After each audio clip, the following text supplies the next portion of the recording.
Like, comment, subscribe, like, comment, subscribe, like, comment, subscribe. We're some fools sometimes. What's up, y'all? Thank you once again for being with us and being patient with us through this entire workshop live stream. It's my time to shine now.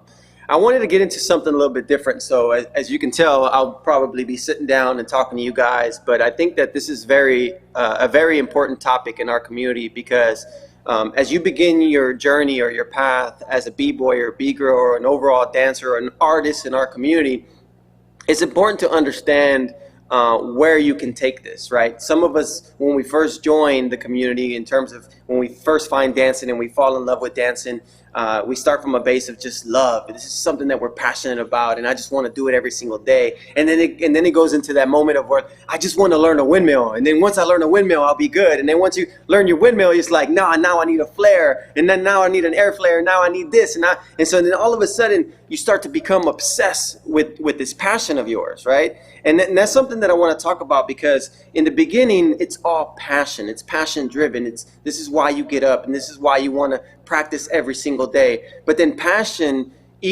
converts or equals to an obsession. And the obsession is what I want to be able to talk about. When you're truly obsessed with something, that's when I truly believe that's when you really start to elevate your game in so many different ways, right? Because you can be in love with something and then just all of a sudden just kind of get bored of it or fall out of love with it because you're not devoting the right time for it. But when you're obsessed, you're doing all of the above to get to where you want to get to. So short story, when I first got into dancing, I did it because it was something that I liked and I thought was cool, so I did it. And so it was just a hobby at first. And then when I started to kind of progress in the dance and get really good, I was like, oh, okay, people are starting to like what I do. So they want to see me at different events. They want to see me compete. They want to see me perform. So I was like, okay, this can become something. And then so I started to build on that more, because it really excited me that, something that I just did for fun can actually convert to a career. And that really blew my mind, because I didn't think that was possible. We dive in to the world of art because it's something that we love. It creates an escape, or it's an alternative of expression for us. And that's always what it will be. But if you're good at something, why not find a way to do more with it, right? And I feel the number one roadblock that's stopping us from taking something we love and building a career from it is you. You're the roadblock. You're the one that has not decided that you want to take this to another level. So on that note, let's talk about entrepreneurship. What is entrepreneurship? Entrepreneurship is basically the process of discovering new ways to create market value or value based upon what you do, entering a market or a community, right? So when I say market, those are business terms, but let's just say community, right? That's something that we're used to.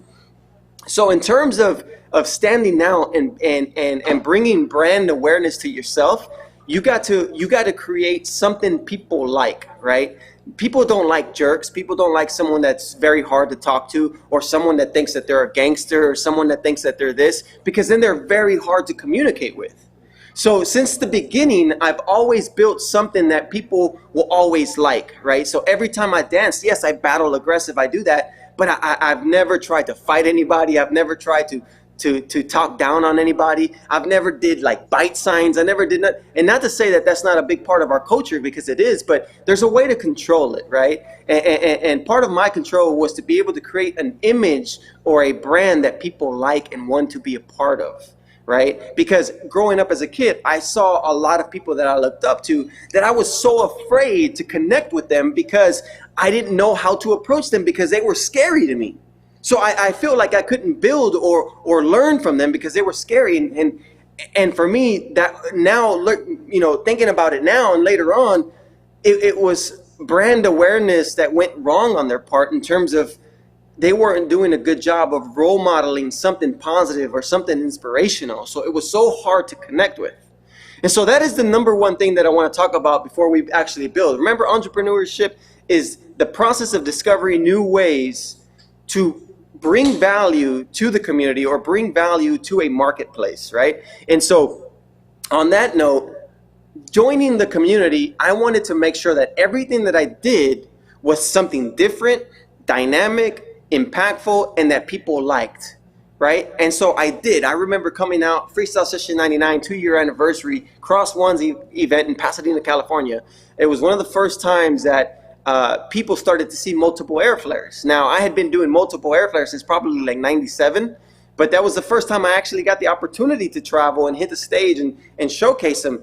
And what better time to do it? Remember, you know, even location and time and place is everything, because what better time to do it against the best crew in the world at the time, which was Style Elements, which I still think is one of the best crews in the world. But to battle them first round and hit this amazing move that people never saw before really put a stamp on who I was, and then helped me leverage me through events and through the community, because people got to know who I was. So the number one thing is I took something that I was good at and I made a mark for myself. And I think that sometimes when people join the community, they're so focused on what everybody else is doing that they lose focus on themselves, and they lose focus on what they need to be doing. And so immediately you put yourself in a pot of people that all look the same. So you got to be able to join the marketplace or the community as someone different. You know, Palmer spoke on originality, which is something that is essential and very key in our community, because without originality, the dance doesn't progress.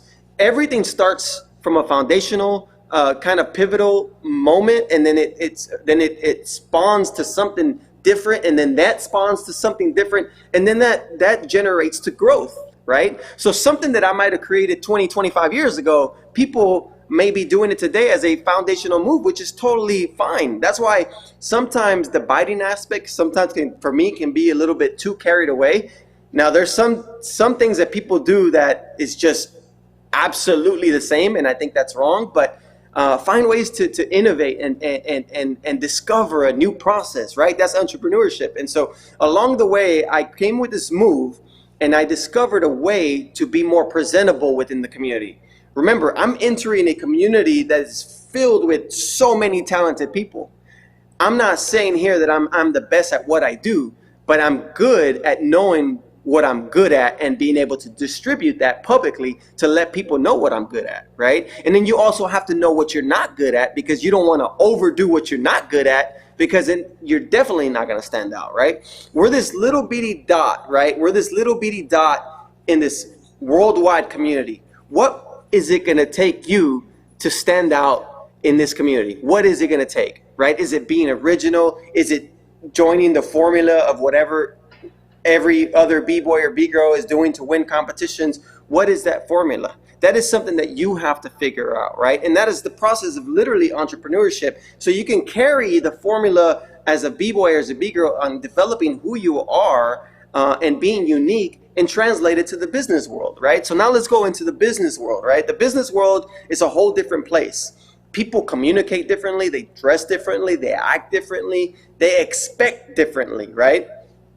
From the breaking perspective, everyone has expectations from a skill perspective, but from a business perspective, now it's professional, right? So I can't go to the business world and be like, yo, dog, yeah, this is my idea. This is what I had. Check it. So I had this crazy idea about doing this with this dude, and then that's gonna work out. And then you don't present that way, you know. So being able to communicate what you want has to convert to how they respond to it, right? And it's the same thing. Now let's go back to the breaking world, and it's the same thing in a battle, right? That your opponent has to be able to respond to what you give them, so it becomes a dialogue. It becomes a channel of communication that makes sense. Going back over to the business world, we cannot enter the business world as B-boys and B-girls talking like B-boys and B-girls, because I feel like somewhere down the line, the message is going to get lost. So it's not sacrificing who you are or selling out. It's just finding a minor compromise that allows you to progress using what you love to be able to expand on opportunities for yourself. How crazy it is to be able to get paid for what you love to do, right? But it starts with you saying, what does it take for me to be unique and be different in the marketplace or in the community? What is it going to take? And then how am I going to be able to solve an issue or a problem using what I love to do? Like, for example, right now we're on a live stream workshop, right? Where if we didn't do this, there wouldn't be many of these opportunities happening today. So we wanted to take the initiative to solve a problem and just say, hey, instead of being at home not doing nothing, let's create something special where we can all learn. That's solving a problem. That's bringing something to the table that allows us to progress and move our culture and our community forward together, not individually. It might start with individuals, but together you can accomplish so much more. And again, I'm going to keep repeating this because I want this to stick to your brain. Entrepreneurship is the process of discovering new ways to add value to a community, to a marketplace. So going back on that note, in the breaking community, I can say, who are some names that stand out to you? And immediately you're going to start to name all these B-Boys and B-Girls. And why? Because these B-Boys and B-Girls done an amazing job of bringing brand awareness to themselves to build on who they are so they can stand out within the marketplace or in the community, so corporate sponsors can be attracted to them, or promoters can be attracted to them, right? A lot of people always tell me, more, how do I get to the level of being just this average B-Boy or B-Girl that goes from event to event to actually want to be like flown out and have all expenses paid trips? Well, part of that is being unique in your own way. And then having effective communication, the way we connect, the way you send an email, the way you send me a text message, the way we talk over a Zoom session, the way we shake hands or present ourselves in person, all that means so much. I think that a lot of times in our community, we come off like we're so aggressive and everything has to be so macho, but that's not the case. Maybe we play a different role when we battle and the aggressiveness is part of the game, and it will stand out. But at the end of the battle's over. You know, there's always a different way to engage and connect, and you have to learn how to draw that line as a professional. And I feel like B-Boys and B-Girls, even from my era and even today's generation, I feel like there's been certain ones who I know what they want, but it's been a little difficult for them to accomplish what they want because they don't know how to draw the line. So you have to draw the line of what separates you from being this raw, crazy, dope B-Boy or B-Girl and this amazing being and professional that people are going to like. And you can actually bridge those together. If you see me battle, I'm an aggressive battler, right? And I've always said, you're always going to get the best of me when I'm upset and I'm mad, because for me, breaking is a form of expression.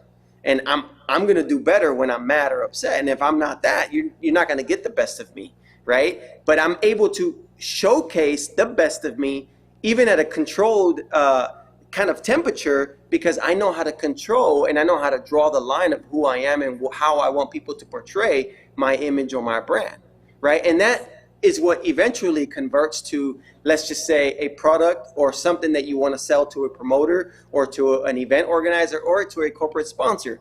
People want to be able to grab a hold of something that they can work with and that they can like for their brand. So I hope that you guys are understanding what I'm saying, because this is the way to approach anytime you enter something new. If you find something that you love that eventually converts to an obsession, and then you start to think about, like, man, I can really take this to another level, take it. There's nothing wrong with it. I'll be the first one to tell you, because you know what? If people say anything crazy about me because, you know, I run a business or I have corporate sponsors or anything like that, let me tell you right now, I'll be the first one to battle at any moment, anytime. But that doesn't mean like, oh, I'm this crazy guy who's just trying to show off. No, it's not about that. It's just, that's what I grew up on. But now that I'm older, I also understand these new level of experiences that I want to that I want to enter for my life, and I want those things to enter my life as well, because this is what allows us to progress and take something we love and convert it to dollars, right? Convert it to money, right? And so let's talk about now that even with battling, like when we do competitions, I truly feel like the reason why we put prize money behind a prize is because it's like you're working for that prize, right? And if you worked all the way through, let's just say, a top 64 competition all the way to the final to earn $5,000 or $2,500 or $500, whatever that was, you earned that because you worked all the way through that. You stood out and you made your mark through this entire competition to make sure that you earned that money at the end of the tunnel. So I hope that you guys are understanding where I'm coming from in terms of on being unique and discovering who you are in the process and how you can stand out in the community, because it is an important role moving forward, being able to take your passion and convert it to business, right? And now there comes this thing of personal and business, right? And that's another place of where to draw the line at, because you don't ever want to be too crazy where you cannot handle both and kind of mixing those two together and not figuring out what happens from here, right? So again, controlling what you know in the business world and controlling in the personal world, it's a thin line, but there's a way to do it, and there's even a way to bridge it. A lot of people say you can't mix it, and in so many cases I will agree, but I do also agree that there is a way to implement a bridge to be able to connect with that, because I truly believe it's easier for me to sell something to you guys if you guys hear me speak, because that's all I know. This is my passion. This is what I grew up on. And I might have you sold already because you're listening and you're tuning in to what I'm saying. And so, because these are real life experiences, this is not something that I'm just making up along the way. This is something that I've experienced. And so I want to be able to share this message with you guys. That way you guys can take something that you love and at a personal level, and find the bridge on a business level to make it more for yourself. There's no reason why you cannot take what you love and convert it to dollars. There's nothing wrong with that. A lot of people say, oh, that's wrong. I do it for the love. And you can still do it for the love. Everything I still do for the love. I've actually stayed away from posting a lot of dance clips personally because it's more personal for me. It's not for everybody to enjoy. It's for me to enjoy, right? And then there's some moments where I do start to post more clips or workout sessions because there's some things that I feel led to share, and there's a lot of things I don't feel led to share because it's more personal. And those personal things are what involve me, not the entire community. Remember, I was built into this dance, or I found this dance off of me wanting to express a certain passion or a certain anger, or a certain joy, or whatever it is that I was dealing with, to be able to express that on the floor. And that actually was the rawest way of approaching the dance. I recently said in an interview that, being raw is not being aggressive, is not being this macho person of yourself. It's raw is the true version of yourself. It is an organic version of yourself. So if you're an excited, joyful person, doesn't mean you have to do this to try to come off like you're raw. No, raw is the best version of yourself. That's what raw is to me. And if the best version of yourself is just you being you, then to me, that's going to stand out the most. But the moment you follow the path of what the entire community is doing, then you're going to get lost in that part of that marketplace. You're going to get lost in that pool of that community, right? But if you find your lane, you stay within your path, and you truly believe in who you are, and you truly find ways to create and innovate and inspire and discover new ways to be different, then you're truly going to stand out, and you're truly going to add a ton of value to yourself that allows you to convert that value and that passion over to money or over to dollars, right? So that's something that I wanted to share with you guys. I'm gonna pull up a couple of you guys up right now and just see if you have any questions. And I hope you guys were inspired by that message of entrepreneurship and being able to take something you love and convert it to dollars. But let's see who's here. Let's pull up B-Girl Stacey. Yeah, Stacey. So let's get Stacey up. Let's make sure her audio is on and we can test it and we can speak to her and see what she has to say. What up, B-Girl Stacey? Where you at? Let's see. So everybody, just if you're tuning in and you're on our Zoom channel right now, just make sure that your mics are good. Test ahead of time because I could be picking anybody at this point. So B-Girl Stacey's coming up pretty soon.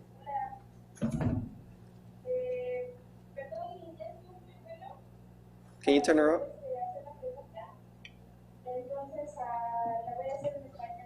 Okay. Entiendo todo eso que dices, es algo que me motiva muchísimo y yo quería preguntarte, cuando una persona dedica todo su tiempo a hacer un negocio con esto que tú amas y te apasiona, pues de alguna manera requiere todo tu tiempo, ¿no? Requiere todo tu esfuerzo, entonces se vuelve tu ingreso más importante, ¿no? A lo mejor como tu fuente principal, por así decirlo, ¿no? Entonces, cuando tú empiezas a tener esta fuente de ingreso, de algo que tú disfrutas y que estás dándole a la comunidad y por lo tanto se está haciendo como remunerado porque te están pagando, ¿cómo mantienes tú o cómo podrías no salirte de esa línea para entonces trabajar por solo generar porque es la necesidad, ¿no? Y que entonces se vuelva algo de, oh, tengo que dar mi taller, tengo que dar estas cosas porque necesito sacar dinero y tanto es la necesidad. Entonces,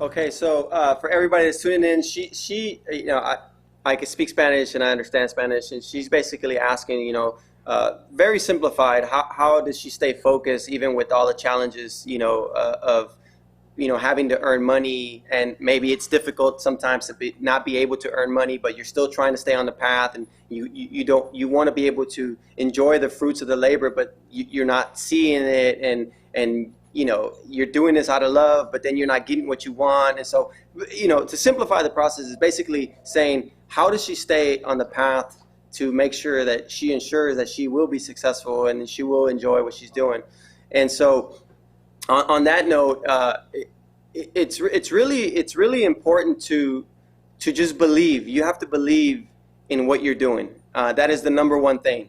And so even if it takes you 2 months or 20 years, I've been doing this for 25 years. A lot of people see what they see now, but I've been doing it for 25 years. I have not been doing it for 1 year.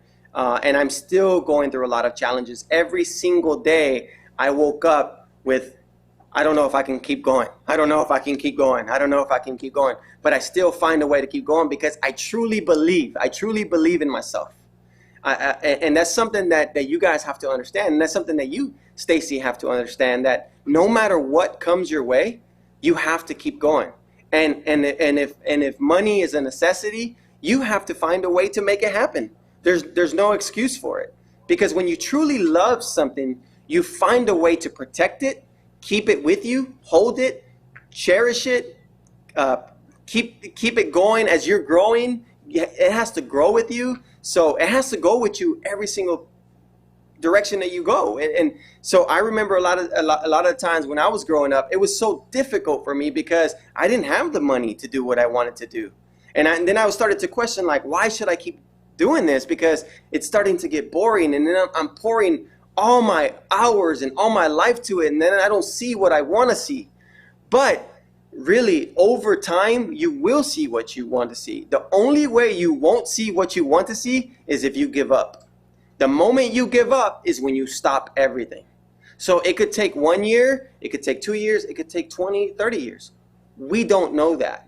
But that's why the ultimate number one goal in this conversation here is to believe and continue to believe in what you do. And I know it sounds very corny, but it is the absolute truth. If you do not believe in yourself and you give every negativity towards not believing, it's not going to happen. It's just not going to happen. You have to remain positive and you have to keep working, because when you keep working, success does lie ahead. But when you stop working, it won't. So don't sit back and relax and think that things are just going to fall in your lap, because it's not going to happen. That's just not going to happen. You have to get up and work. Beast Boogie talked about how I get up every day and then I see this vest, right? And it's at home, and it, like, this vest, it's not really nothing, but what it does, it creates a good habit of just saying, you know what, I'm going to add a little extra weight on me to be able to make sure that I'm walking throughout the day with extra weights.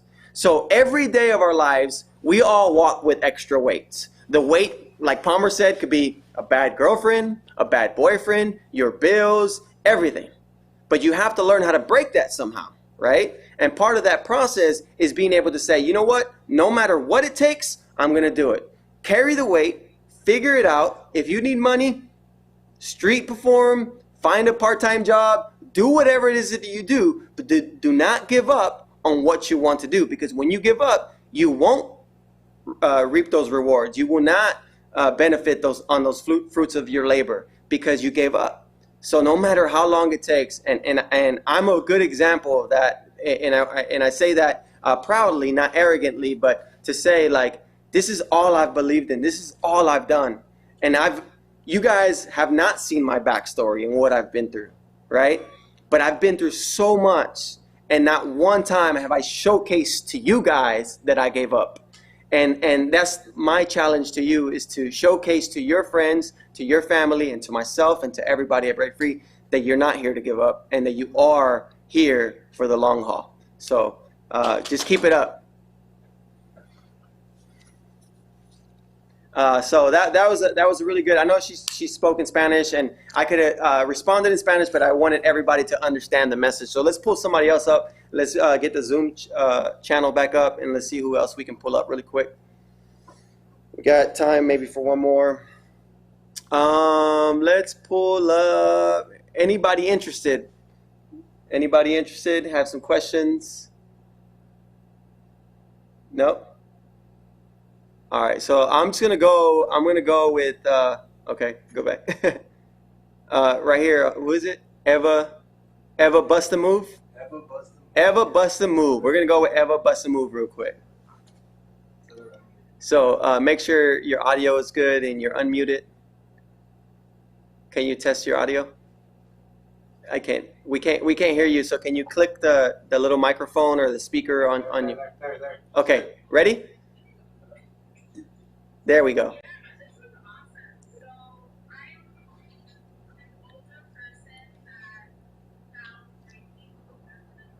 MVP, turn her up. Okay. It's been really interesting going through. I've been breaking for about 2 years. I really love it. And I do teach some kids in Washington Heights breaking, and I had them come take this free workshop because there's so much I don't know. So thank you so much for having this workshop and just I've seen you on Instagram and through your injuries and doing weight training. Mm-hmm. So that's something that I've started to implement for myself based off of things that have worked for you. So thank you for sharing that. For sure. And it's really helped me a lot in regards to strength.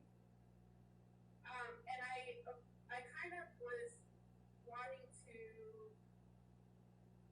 be a better instructor.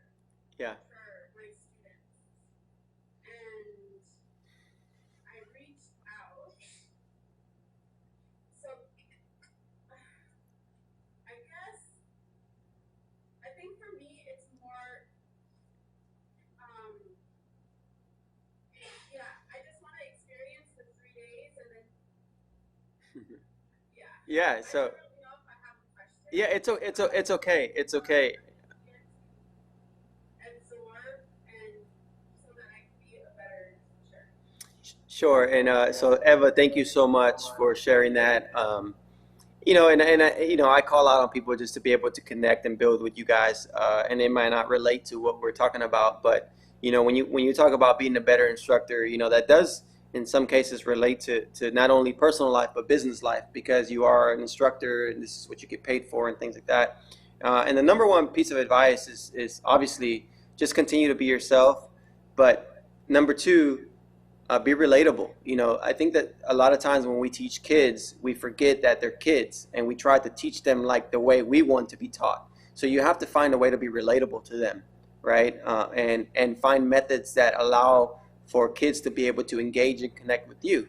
Because ultimately the kid is not looking at you for how amazing of a dancer that you are, but just to be able to find a peace or a patience and trust, so that they can trust you as a person, right? And as a parent myself, I want my kids to be able to do the same thing if they join, whether their schools or any extracurricular activities, that they have to find peace and trust within their instructors. And the number one way to do that is to be relatable to them, and to give them your time, and give them your patience, and give them your peace. Because sometimes we may expect so much from our students, but not everybody learns the way some of us learn or the way others learn.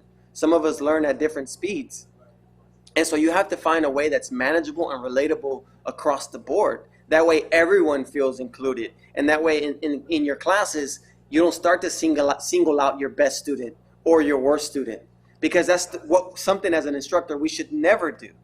There's a saying too, is that there's no such thing as a bad student, but there are bad teachers. So it is something that we live by, and it's something that I encourage you to live by.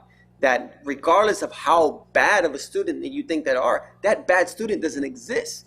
You just have not found the method on how to work with that student yet. So the job is on you, not on them. And so the biggest piece of advice is just to be relatable and find a way to be manageable to them. And so I definitely encourage that for all your instruction moving forward. And hopefully over the next couple of days, we're able to build more and learn more throughout this process. And I appreciate you shedding light on following my Instagram posts or every post that I've made about my injuries, and kind of bleeding through the process and learning through the process, because it's part of the game. Sometimes you might catch 100% of me, sometimes you might catch 25% of me, but I'm not going to sit here and lie to you and say I'm this Iron Man and I can do anything. That's just not true. And so I feel like a lot of people come off that way, and it's not the right way to come off. And so thank you for your time. So appreciate you, Eva, and hopefully we see more of you throughout the rest of the workshop. So on that note, y'all, it's been an amazing journey today. This is day one, and we've covered many topics with Jeremy, Palmer, Beast Boogie, and myself. And I want to bring everybody back. Let's bring everybody back so we can close out the session and just be in awe with you guys as we move on to the next day. So you guys got anything to say?